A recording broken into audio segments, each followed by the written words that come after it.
ತನ್ನ ತಾಯಿ ಪ್ರತಿದಿನ ಶಿವನಿಗೋಸ್ಕರ ಮರಳಿನಿಂದ ಲಿಂಗವನ್ನ ಮಾಡಿ ಪೂಜಿಸುವುದನ್ನ ನೋಡಿದಂತ ರಾವಣ ತನ್ನ ತಾಯಿಗೆ ಒಂದು ಪ್ರತಿಜ್ಞೆಯನ್ನು ಮಾಡ್ತಾನೆ. ನಿನಗೋಸ್ಕರ ನಾನು ಶಿವನ ಆತ್ಮಲಿಂಗವನ್ನ ಕೈಲಾಸದಿಂದ ಲಂಕೆಗೆ ನಾನು ತರ್ತೇನೆ ಅಂತ.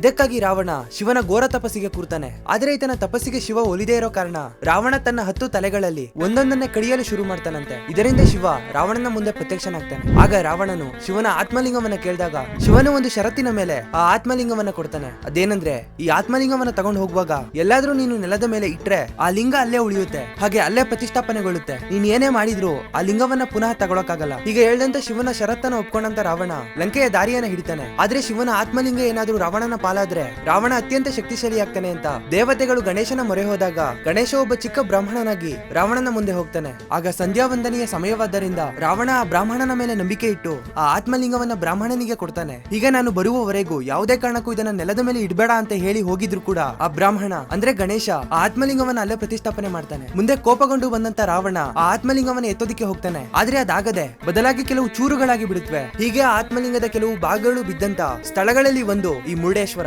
ಇದು ಅಲ್ಲಿನ ಸ್ಥಳ ಪುರಾಣ.